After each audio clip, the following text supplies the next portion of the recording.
Tropa, scooter kid na naman. Tara, magpintura ulit tayo. Tignan mo tong stone effect natin sa track bed. Ganda ng effect oh. Angas. Shepherds, samurai paint ang ginamit natin dyan, tropa. Kung interesado kang malaman kung paano natin ginawa yan, watch mo yung buong video, tropa. At huwag mong kalimutang i-like at pakishare na din, tropa, para makita pa ng iba pa nating mga kaibigan dyan. Tara, let's simulan na natin to. Let's go! At meron tayo dito Honda Beat crankcase cover. Luma na to mga tropa, no? Dati nang may pintura, kaya ang ginawa natin dyan, nilinis natin mabuti yan. Sinabon natin, labas at loob. Tapos, nag-wet sanding tayo, number 600, then pinasadahan ko yan ng number 800. So ngayon, makinis na to, no? Ang gagawin natin dito, paprimeran muna natin to mga tropa. At ngayon, nagbubuga tayo ng Surfacer UCH210. Siyempre, pwede ka rin gumamit ng 2K04 epoxy surfacer. At pinatuyo natin mabuti itong surfacer na ibinuga natin mga tropa, no? So, goods na to. Pwede na tayo magbuga ng track bed. Ang gagamitin natin mga tropa, 2K07S. Ito yung track bed na silver. Activated na to mga tropa, kaya gagamitin ko na lang to, no? So, unang buga, mga 12 inches o isang ruler, ang layo nung spray paint natin dito sa pipinturahan natin. So, ganyan lang mga tropa. Parang pinapaanggihan mo lang yan. Nang sa ganon, maganda yung kalalabasan ng track bed natin. 2 coats ang gagawin natin dito mga tropa. Pinatuyo natin mabuti. At ngayon, magbubuga na tayo ng pangalawang coats mga tropa.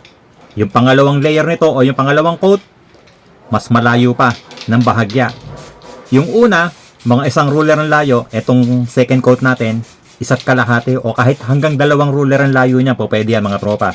Mas maganda yung kalalabasan niyan kapag kaganyan ng distansya. Dahil pagka inilapit mo yan mga tropa, papangit yung track bed mo. Hindi maganda yung magiging resulta ng track bed. At pinatuyo natin mabuti yan mga tropa. At ngayon, eto na yung track bed natin mga tropa. Tignan mo naman ang bangis. So ulit ang ginamit natin, 2K07S track bed silver. So tignan mo naman yung gaspang niya. Tignan mo yung texture niya mga tropa. O di ba? Ganda. Goods na to mga tropa, no? Pwede na natin gawin yung stone effect natin. At ito yung mga gagamitin natin mga tropa. Meron tayo ditong black 3109 at saka yung white 2102. Gagamit din tayo ng acrylic thinner dito. Pero konti lang gagamitin natin. Tapos kailangan natin ng paintbrush at saka lagayan ng pintura. Okay, unahin natin yung black. So mag-iipon lang ako ng pintura. I-spray ko lang dito sa takip mga tropa. Nasa ganon makaipon tayo ng pintura. And then lalagyan ko ng kaunting acrylic thinner. Sa ganon, medyo lumabnaw to, mas madali siyang tatalsik galing sa paintbrush. So, iwiwisik lang natin to pag ganyan mga tropa, no? Para medyo bilog-bilog yung tama. Dapat may pitik yung pagwisik nyo, no? Dapat hindi yung parang pahampas. Kasi pagka parang pahampas mga tropa, pahaba yung mga tama ng pintura niyan. So, dapat bilog-bilog na maliliit para magmukha talagang bato kapag ka natapos na yung project natin. So ayan mga tropa, puno na to. Sunod na natin yung kulay white. Ganun din yung white natin, ano? Kukuha lang tayo ng kaunting pintura dito. Tapos lalagyan ng kaunting thinner. So ayun, wisikan na natin to. Parang nagbibindisyon lang tayo mga tropa. So pupunuin natin to. Mas maganda siyang tignan pagka marami. O ayan mga tropa, tignan mo yung itsura. Para na siyang hollow blocks. Para ng bato, yung crankcase cover ng Honda Beat natin. So tignan mo naman yung itsura tropa, oh. O di ba? Yung track bed na medyo magaspang, nagkaroon pa ng stone effect. Aba, parang hollow blocks na talaga mga tropa. Lalo pagka tinignan nyo yan sa personal. Para siya talagang hollow blocks. So ngayon, lalagyan pa natin to ng effect para magmukhang nabasag naman yung stone natin. Mag-airbrush tayo ng kaunti. Black and white din ang gagamitin natin dito sa pag-airbrush natin mga tropa. Lalagyan natin ng crack na black, tapos may highlight siya na white para magmukha siyang 3-dimensional or 3D yung dating ng mga crack natin para magmukha siya talaga nababasag na bato. So doon sa magtatanong, gamit kong airbrush, Badger 200 yung model. O tropa, ito na itsura niyan after natin mag-airbrush. So tignan mo yung nilagay natin na crack. O di ba?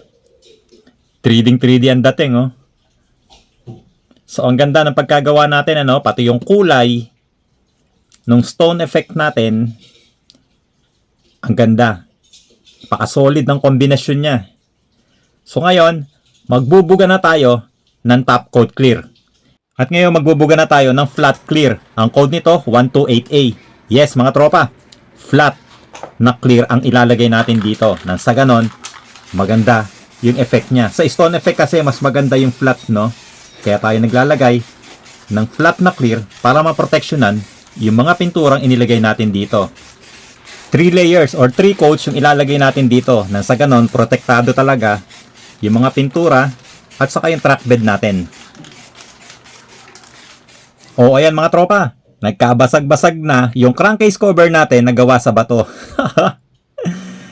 Sana nagustuhan nyo itong vlog na to mga tropa. Sana nakapulot ulit kayo ng kaunting idea, kaunting kaalaman kung paano gumawa ng stone effect. At syempre kung paano gumamit ng samurai paint na track bed.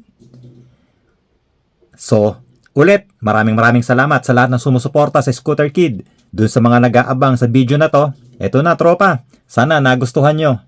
At syempre, maraming salamat sa Samurai Paint Philippines. So, paano mga tropa? Kita-kits na naman tayo next video. Ride safe palagi! Peace!